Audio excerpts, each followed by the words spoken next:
policy and address the climate crisis.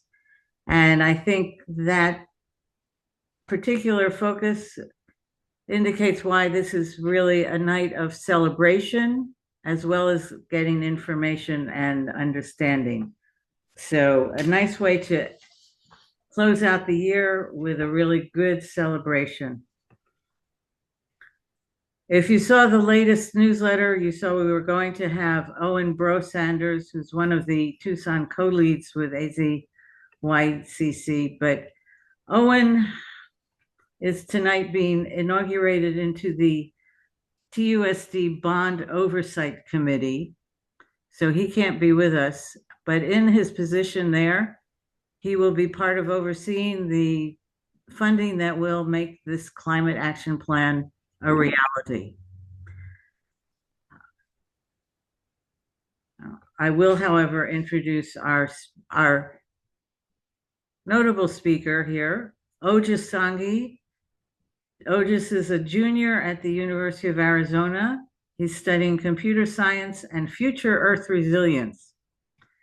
He's the other Tucson co-lead of the AZYCC, and he's the vice president of U Arizona Divest. He serves on Tucson's Climate and Energy Commission and also advances clean energy research at the Prince Research Group and as an intern at Sandia National Labs. And as if that weren't enough, he is a 2024 Udall Scholar. So we will now turn it over to you, Ojas, and enjoy what you've got to tell us about the program that you all created for the TUSD Climate Action Resolution. Sounds great. Thank you so much for the introduction, and thank you so much also for inviting me to speak. I'm super excited.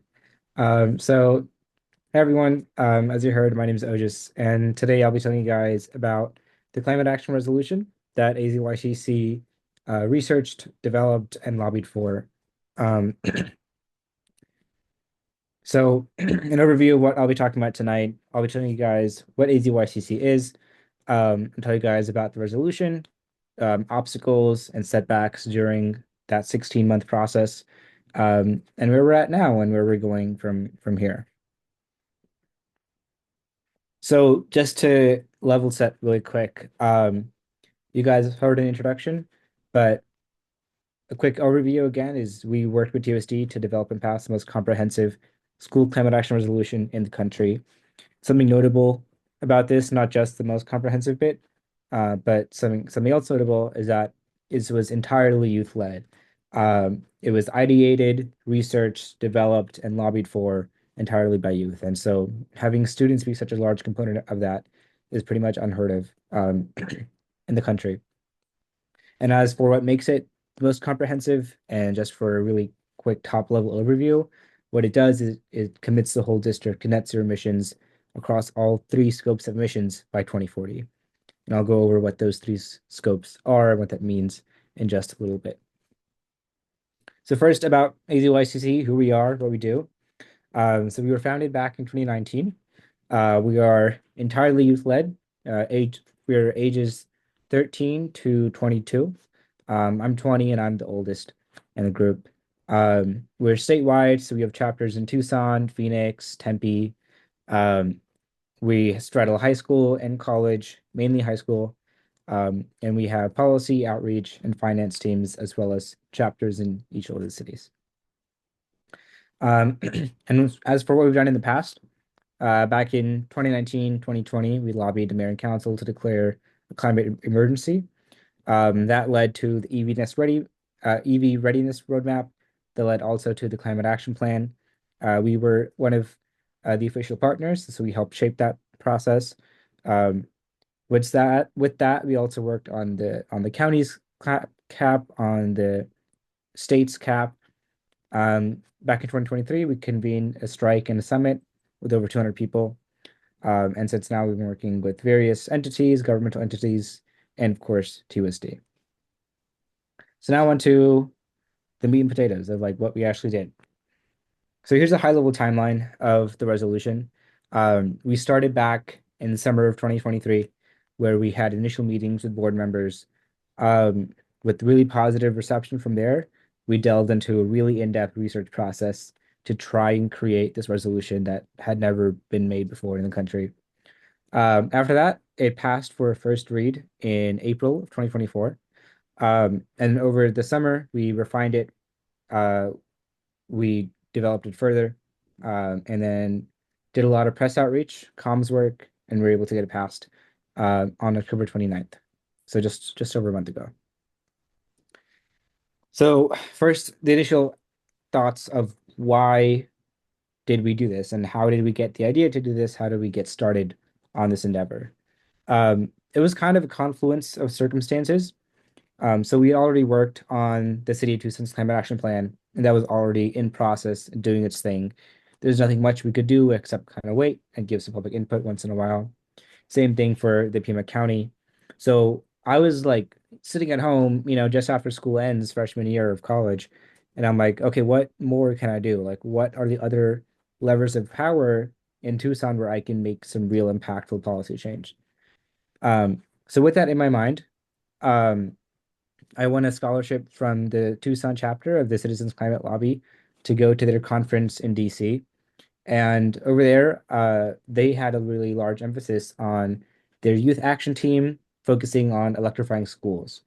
And so there I was able to meet and talk to people doing electrification work in California, in Florida, and all these places. And then that's what got me thinking, like, hey, there's real people out here like doing this work. I could also maybe bring this back home to Tucson. Um, then I started looking into it, and I saw that there were quite a few resources aimed at helping people get started on this sort of work. So Rewiring America had a school toolkit. The New Buildings Institute had a model resolution. And I think, and I there was also immense potential for carbon reduction. These are some numbers. In the country, there's 98,000 K through 12 schools.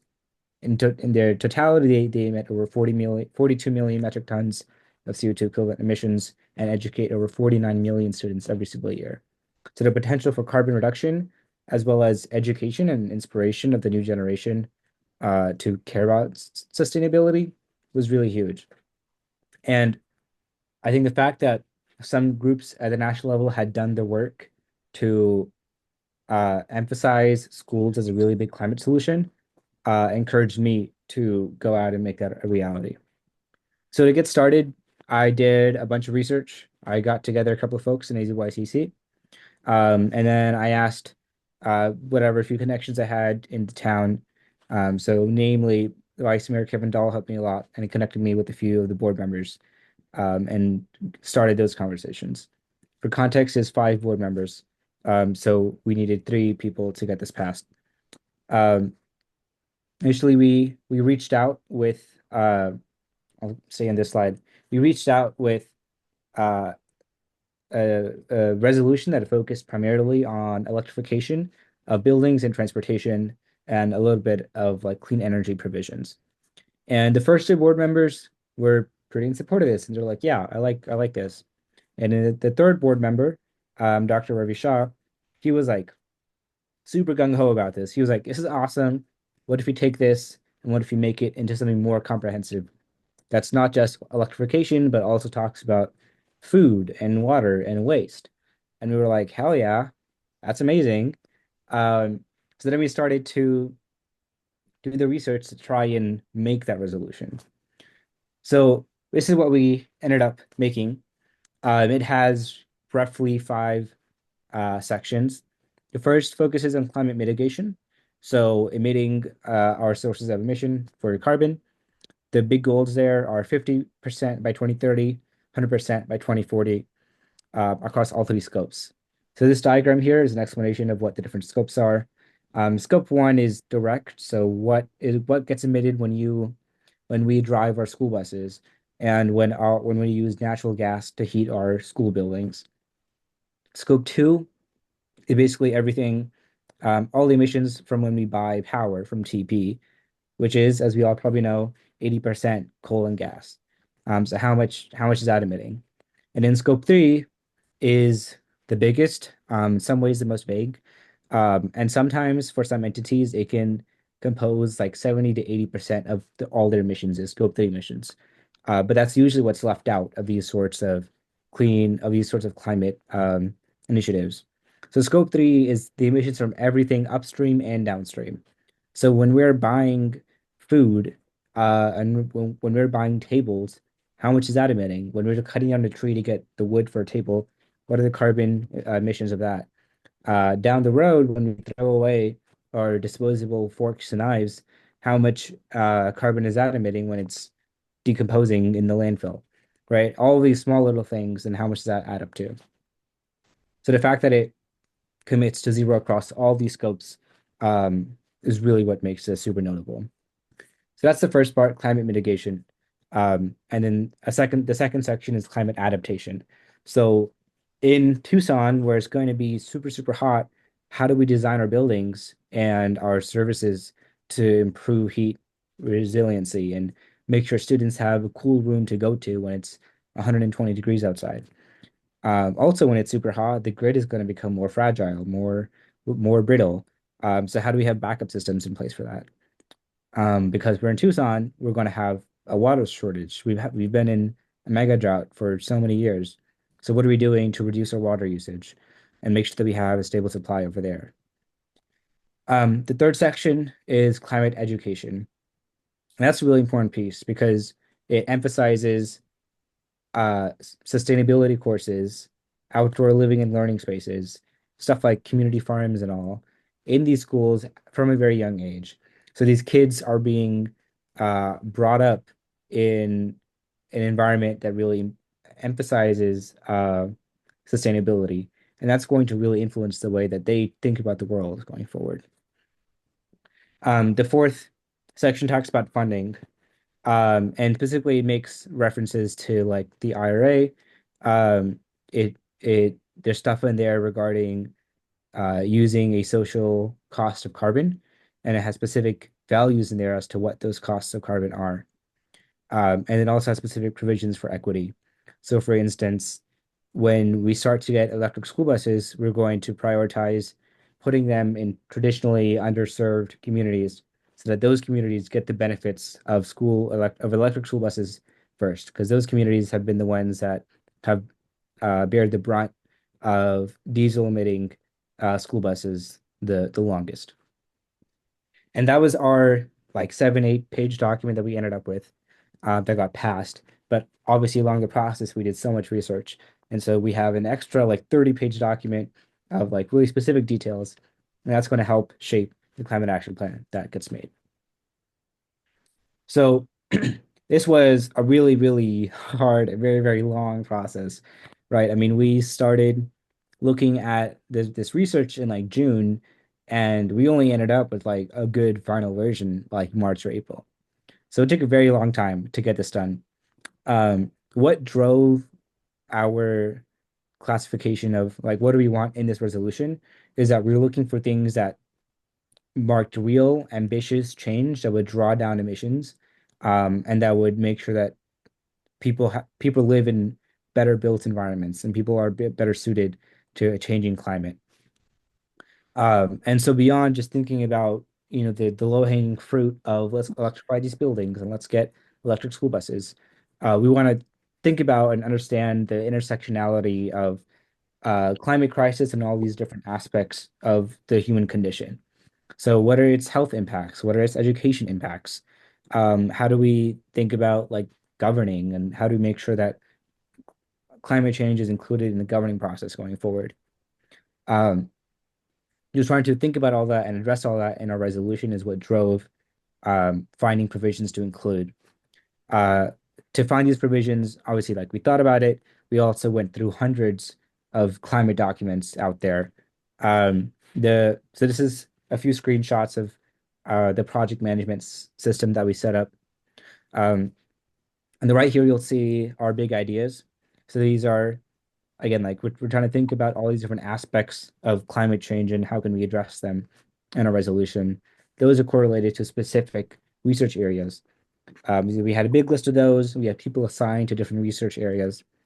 And both of those, the big ideas and the research areas, are associated with a big database of documents and resources.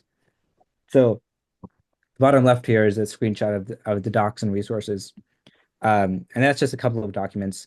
In total, I think the database had over 130 documents that we went through in some way and included the information into our resolution. Uh, and another thing that drove our research process was a recognition that this was a really, really unique opportunity. Like we had been given a lot of latitude in terms of what things we can lobby for, we can push for to get included in this document that would have such big lasting change. So that's why our first version of our document was like 30 plus pages. And so we had to make a lot of tough choices, bringing that down to 8 pages. But we were very happy with everything that we were able to include in the end. So during this process, obviously we did a lot of outreach to a lot of different people. There was a lot of work where we just, sit in a room with your computer and like do the hard work of reading these documents and trying to coddle together all these ideas in your mind. But that doesn't beat talking to all these people. So we worked with lots of national groups, the NBI, the WRI. We were able to meet with someone from the White House Office of Climate Policy. They were super supportive about this. Um, Lots of local outreach as well, across a variety of grass tops and grassroots leaders. Um, After it got passed, we were able to get into around a dozen or so press pieces, including Fast Company, which is a national outlet. If you guys have heard of Bill McKibben, who runs Third Act, um, we were in his newsletter as well. Um, and so we talked to a lot of different people and got it into a lot of different outlets. Oh, Um, just before you continue, you mentioned a couple of acronyms at the mhm. beginning there. Could you So just yeah, mention what they are? yeah. The NBI is the New Buildings Institute. So that's a national think tank that focuses on building decarbonization. And they work with a lot of people across the country. The WRI is the World Resources Institute, and they're an international climate policy think tank. And they have an electric school bus initiative specifically that we worked closely with the people on that team. Great, thanks. Thanks. Um, we also did a lot of student and community outreach. So on the day of the vote, we were really intentional about wanting to make sure that there was a lot of student support, there's a lot of community support. We didn't want it to seem like we're just, a random special interest group trying to push this through. We wanted to demonstrate the fact that there is really large, deep community support for climate action and for TUC to take such an important step. So that's in the bottom, there's a picture of a bunch of people who came out there for the vote, AZYCCers and some older folks as well, community members, everyone. We also wrote and circulated a public letter of support, um, and that received over 160 signatories. And we presented that to the board, and that included, as you can see on the right here, multiple elected officials as well as organizations representing hundreds, if not thousands, of people across the country and also across Tucson. And this is like a screenshot of like one page. There's like 6 pages in that document of the amount of people who signed this letter. So that's an overview of the resolution, what's in it, how we got it passed. I'm sure there's plenty of questions, so I will try to answer those afterwards. Um, but for now, I wanted to talk a bit about the obstacles, because this was a really hard and long process. Um, so the first point there about doing the research, that was really, really hard. And we like didn't know what we were doing for multiple weeks. Um, Again, like we were able to start by taking some resources from Rewiring America. The NBI, the New Buildings Institute, had created a model resolution.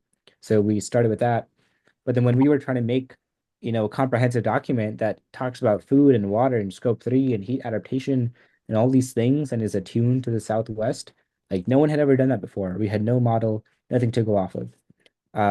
So we were like stumbling around in the dark trying to put this document together. Um, those times, looking back on it now, we kind of refer to those times as the dark days, because it was hard to get through them. Uh, and here's, specific things that we didn't do that we should have done better. And I'll get to this later, but one of our goals is to hopefully package up all of our learnings and use this to inform the work of other people so that other students across the country can do this work far easier than we had to do. Another big sticking point throughout all of this was a fiscal analysis and a delay. And there's a lot to this, but this is a very brief overview. It's that after the first read, back in April, the board asked the staff to conduct a fiscal analysis of the resolution. And this is despite our efforts to prevent them from doing so because it takes a team of professionals many months to do a proper analysis. In the city of Tucson, um, passed their climate action plan. They got a consultant to come in and do a very long, very detailed fiscal analysis where they discovered that the climate action plan had a positive uh, uh, cost benefit to cost ratio. Um, and the TUSD staff did not know how to do this. And we tried to communicate that to them. We were working with the New Buildings Institute very closely. They tried to communicate that to him, but they ended up doing it. And so after that vote, they spent multiple. So it was the vote was on April when it got approved, and then it was supposed to get approved all the way on May 14th. But that vote got delayed because they started doing the fiscal analysis. And so that took all summer. And then eventually they realized we don't know how to do this. Um, but fortunately they were able to realize that they didn't have that expertise. And so now, and then so they went ahead with putting it to a vote and getting it passed. And now the plan is to prepare an RFP to get an expert to come in and do that analysis.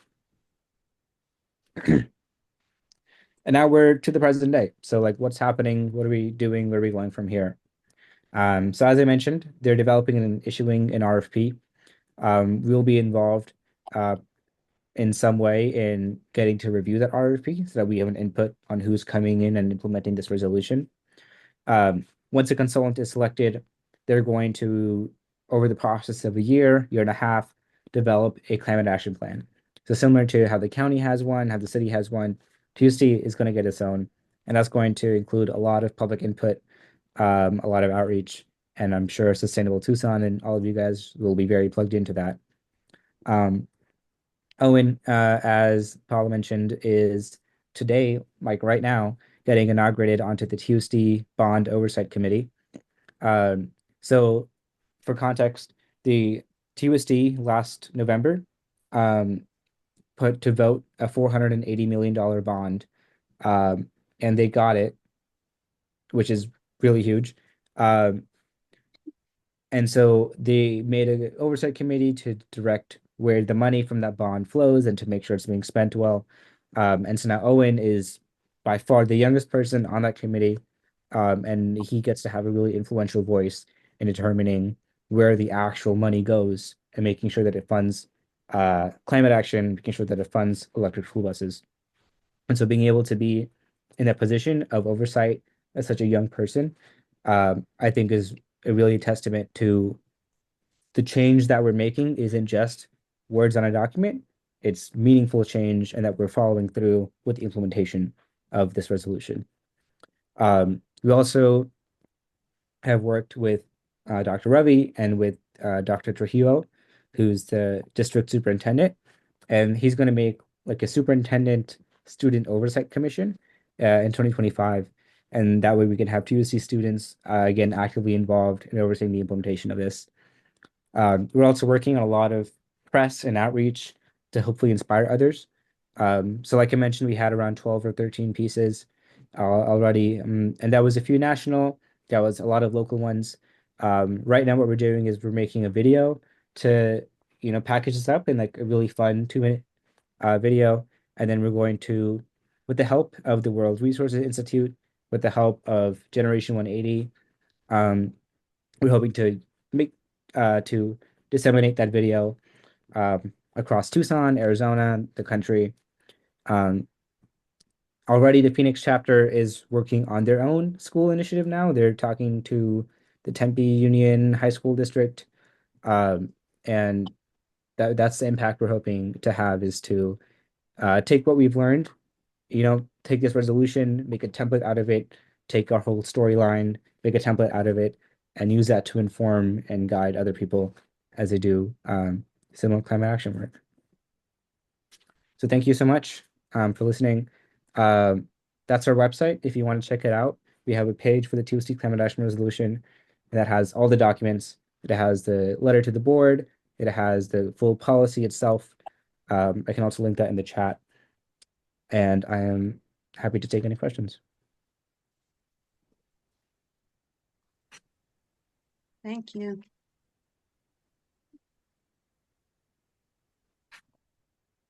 Ojas, thanks so much. I, he'll remember I sent him a whole slew of questions that we wanted to have answered, and he got through essentially all of them, which is really wonderful. We do have, Jana had a question, two questions in the chat. Jana, do you want to unmute and ask them yourself? Or should I? Yeah. You can do it if you want. Okay. Now, the first was, what is a cool room as opposed to a classroom that's air conditioned? Yeah, so a cool room, the idea there is that, say it's during lunch or say like someone doesn't have some designated indoor room to go there during that time. There is a specific place where every student, every teacher can go if there's some sort of heat emergency to make sure that they can get the help they need.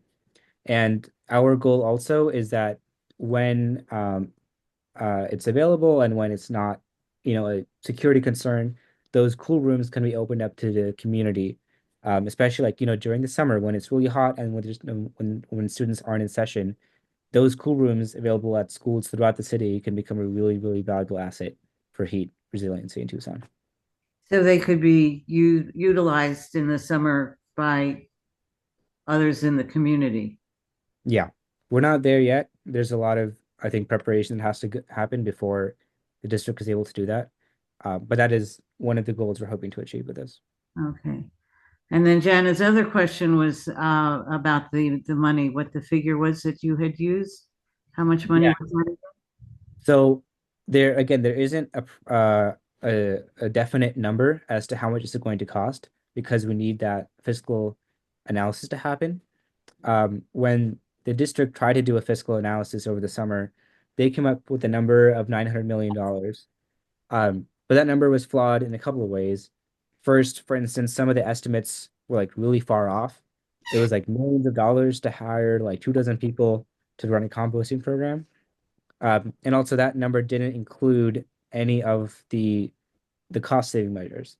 So they had counted how much it was going to cost in a flawed manner, and then they hadn't even begun to consider how much they're going to save by reducing energy usage, by using clean energy, all these measures.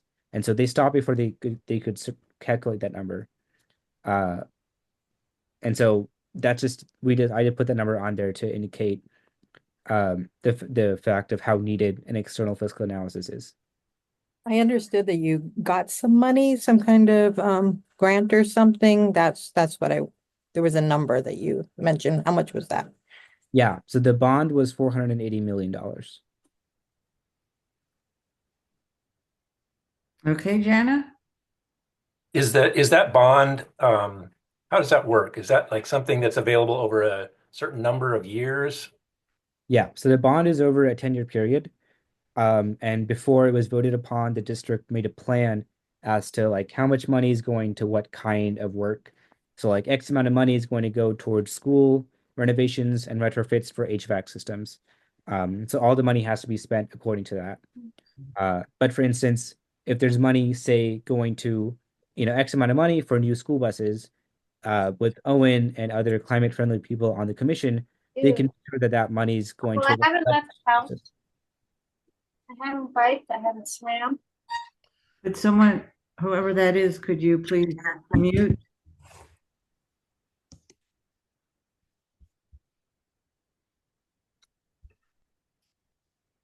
Yvonne, did you have a question?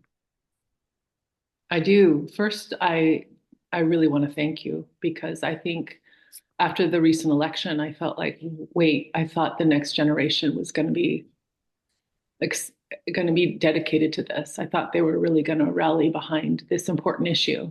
And when I saw the election results, became very, very discouraged. So when I see someone like you, who not only is dedicated, but making really a significant difference, I first want to say thank you for the work and how tremendous it is that you have this kind of experience and the potential for you to move on. So I have a few questions for you actually. And one is, we need people like you. Where are you going to take this? I'm just curious because we're so desperate for people like you. Thank you, first of all. When it comes to TUSD, we're hoping, like, I mean, I'm a junior in college, and I'll be, graduating soon.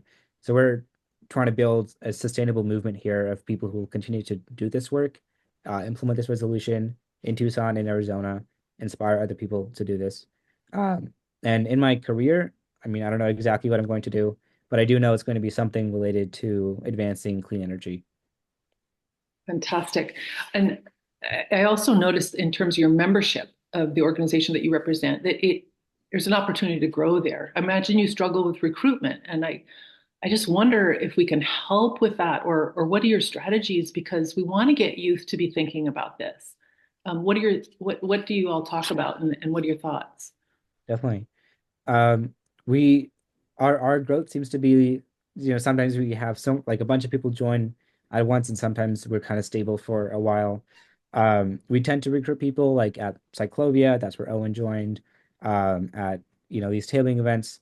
But when it comes to getting into schools and exposing to these high schoolers the potential um, of change that they can impart and of things that they can get involved in outside of just the usual, go to high school, come back, like go play sports, come back.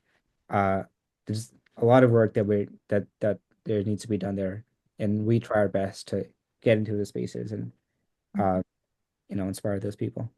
Is there much going on at University of Arizona in terms of growth with this passion?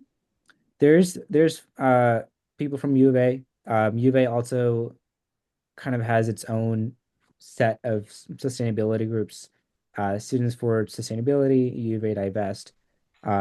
So the ability of AZYCC to get into the U of A has been a little bit more limited, but I'm sure there's more people there we could get. Mhm. And are you encouraged with what you see among people your age, or are you discouraged after the election? I think it's mixed. I think there's been for so long in the climate narrative this idea that Gen Z inherently knows something about climate, and so they're inherently going to vote climate friendly and all these things. I think this election kind of disproved that. So that points to we need to have better communication about climate and climate change to all groups of people.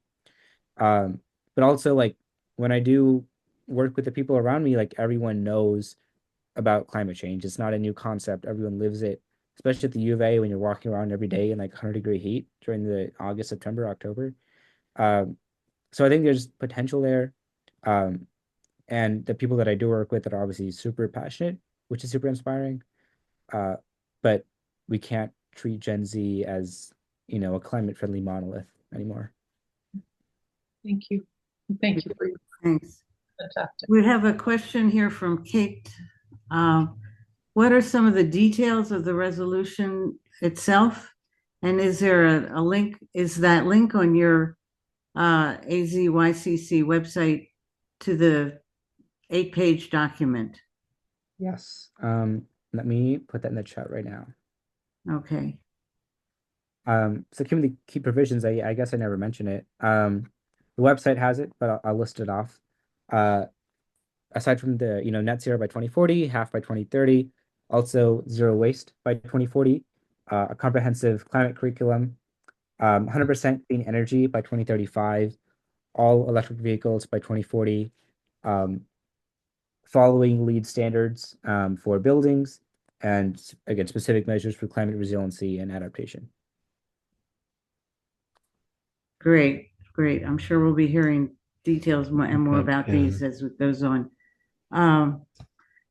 Laura has had a question here in the chat. Does TUSD have a natural resources manager these days?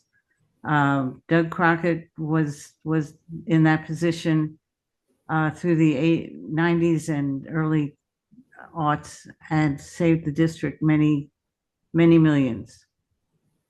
Not to my knowledge, we haven't worked with any natural resource manager. We have worked very closely with the energy manager, where a lot of cost savings is going to come in. But we haven't worked with any natural resources manager. Okay. His title might have been energy manager. I don't remember. Okay. In that case, yeah. The reason I ask is because he had that position for 15 or more years.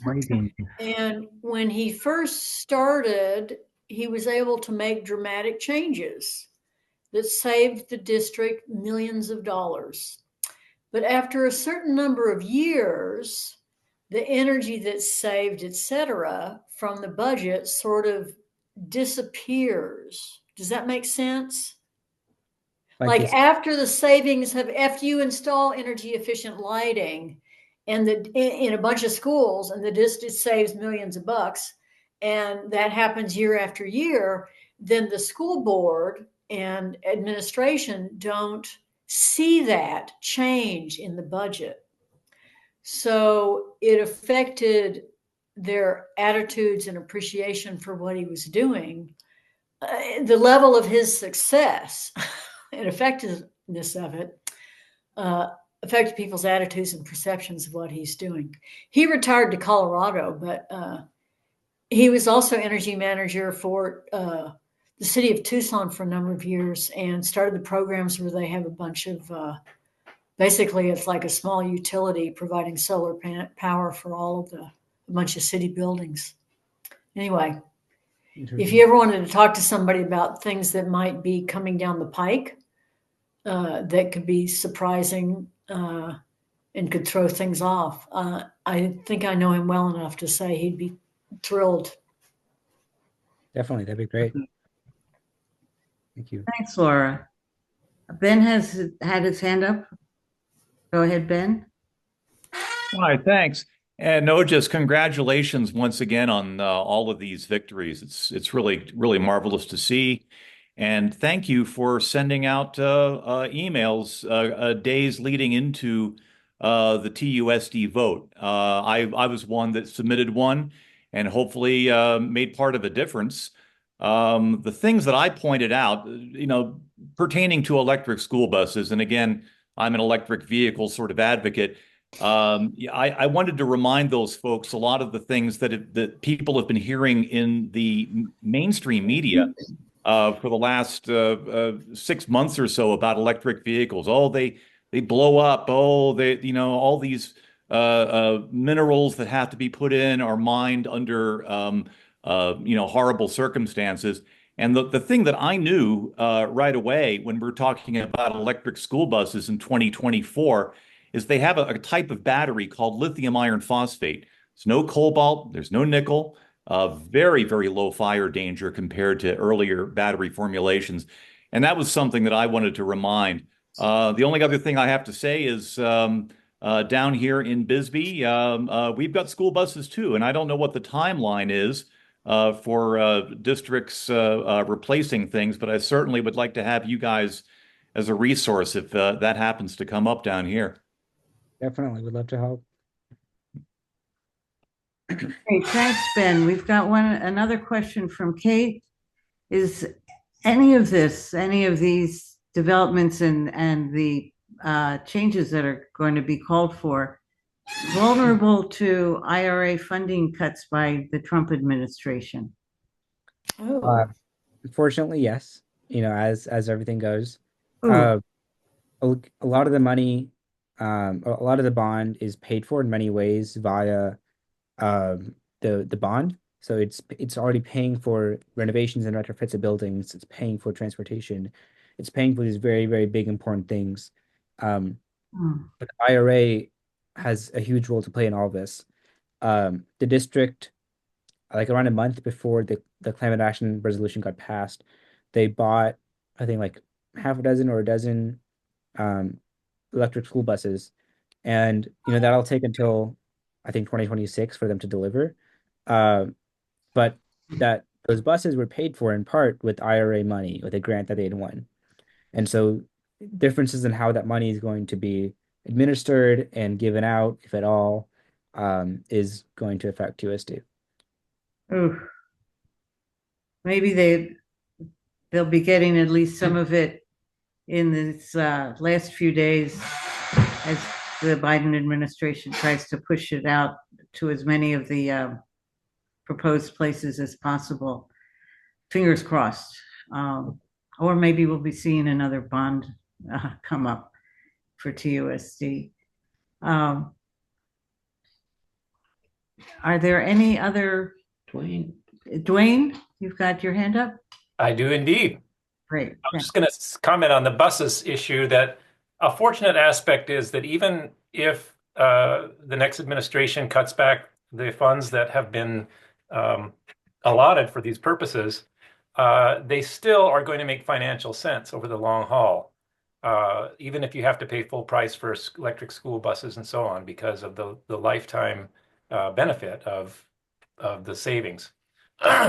And given that, yes, these kinds of measures always have a big upfront cost, and I was wondering whether, as a part of a set of measures to help pay for things, in addition to bond money, there's something called the Public Schools Tax Credit that every Arizona taxpayer has access to offset $200 of their tax liabilities to the state to a public school.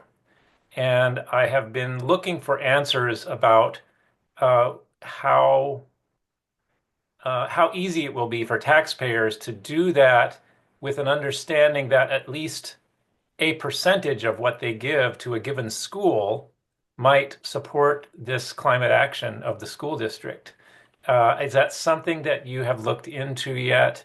And if so, what do you have to say about it? I think as Sustainable Tucson, that's an area where we could build public awareness if we can verify, some facts about how it would work. Yeah. I saw your email about that, and I'm so sorry I have not been able to respond yet. I had not thought about that, and so that is a very interesting idea. Um, and I will talk to the district, to the superintendent, and to the board member, and I'll see if there's some way that can be levied to support the climate action thing. Because I do really agree that that would be a really good way, a really easy way for adults to support this measure. Thank you. Yeah, thank you. Okay. Another question from Jana. Is there something we can do to encourage the current administration to support this? I would be surprised if there's anything we can do, like just get the federal government to help such a local issue right now. Though we've spoken to the White House Office of Climate Policy, they know that it passed and they're super excited about it. But I think right now they're just super caught up in trying to get everything done and out the door. So nothing right now, but we're continuing to work at the local level and with think tanks and groups all across the country to make sure that this doesn't get left on the wayside. I've got a question. I know one component is the curriculum and teaching about the climate in schools at all levels. Could you tell us a bit about what kinds of issues or content is being targeted for those climate curricula? Yeah. So the climate education piece, if you guys have heard of Phil Berry at Pima Community College, he's the director of sustainability there, and he helped us kind of ideate and envision what that would look like. What he talks about often is that his vision for climate education is that when kids are learning how to, add and subtract, they're not adding 4 oranges and 3 apples. they're adding 4 tons of carbon and 4 tons of methane, right? Um, and so like that sort of vision is like something I really love. Um, so the resolution itself says that all schools will have AP Environmental Science by 2027, I think. It has specific measures in there for like K through 8 schools to have uh, community gardens, outdoor living and learning spaces. It mentions taking students out to like Camp Cooper, and these other places where they can like have a field trip in this like nature reserve, and understand, you know, the interactions of nature and humans. And so I'd have to refer back to the document to look at the specific wording, but the idea there is to make sure all the students are brought up being constantly reminded about climate, about sustainability, about the role of humans, and about their role in this bigger picture. And hopefully by the time they reach high school and beyond, they're motivated, at least inclined to take action in some way. That can be locally, that can be, you know, getting involved in climate advocacy. It's wonderful to hear about the possibility of integrating it throughout the curriculum, not just as a separate class, but being part of everything that the students do. Um, we've seen some wonderful examples of how that happens with school gardening at Monzo and some of the other schools that have done it, where they really integrate the garden and what the students do in the garden with what they do in their English class, their math class, their history class, not just a science class. So that integration sounds really, really beneficial, and it'll really bring them up right. Okay. Definitely. In our view, that section is one of the most important parts of this whole resolution. Yeah. Ojas, I have an issue to raise. You mentioned the idea of a cool room, and I have to say that I think that's wildly inadequate. The University of Georgia published a study last year where they looked at what would happen in 3 U.S. cities if there was a major heat wave and a blackout. Mm-hmm. And what they concluded was that Phoenix would, for a 2-day blackout and 3 days to restore power, that over 10,000 people would die and over 800,000 people would need to be hospitalized. And they were looking at the city of Phoenix, which is only about 600,000 people more than Tucson. Tucson would be looking at many thousands of dead and hundreds of thousands of people in desperate need of cool rooms. And TUSD and the other school districts could, for relatively little or by partnering with TUSD at no cost to the school district, put batteries in a disconnect switch in all the schools that have solar panels. And every school in the district could become a cooling center for all the people around them. Is there any way that you can bring that issue up to TUSD, because what we're planning on doesn't even come close? Yeah, and I totally agree with you. And I've been trying to bring up that issue since day one. Uh, so half of your concern is partially addressed, and that the resolution specifically mentions that's going to install the district is going to install battery electric storage systems in the case of a grid outage. So there is some hope for the school and the district to have normal operations during a blackout. But your concern of if there's, you know, citywide heat wave and blackout, these schools need to play a really big part in increasing community resilience.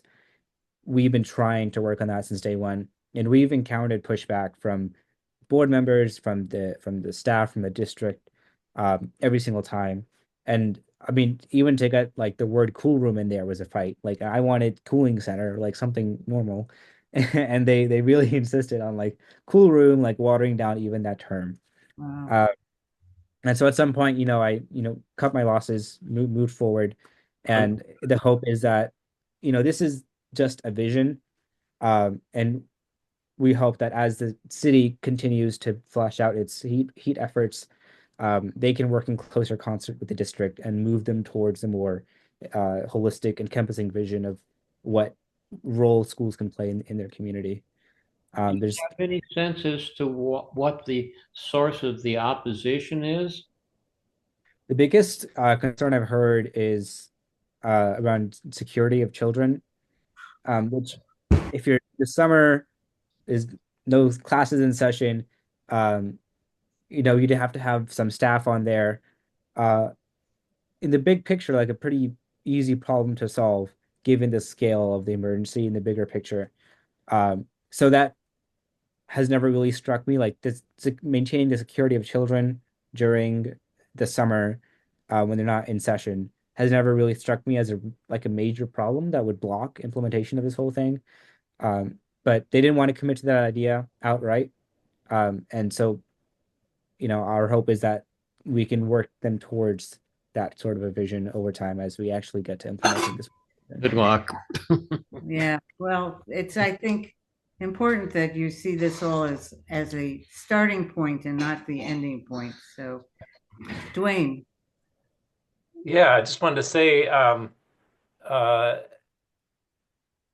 yes, the problems can be immense, and it's not it's not within the grasp of any one project to solve all problems that we have dug ourselves into. So I think of it as, let's look at those. That is a wonderful resource that we have all these schools with quite sizable solar arrays. And putting battery storage in there can have benefits for the schools and for the community at large, not only in the event of an outage or a heat wave, but for example, the schools are, if they're not operating during summer, they would be able to play a role, and this would be something that could be negotiated with the utility, local utility, that that battery storage could be used as a grid resource to help meet the early evening peak energy usage time by letting those batteries help the neighborhood basically meet its air conditioning and evening loads in the summer. So there are many use cases and that's a part of the thinking that has to go into this analysis that you talk about finding the benefits of these things, because they're not all things that you think of right off the bat.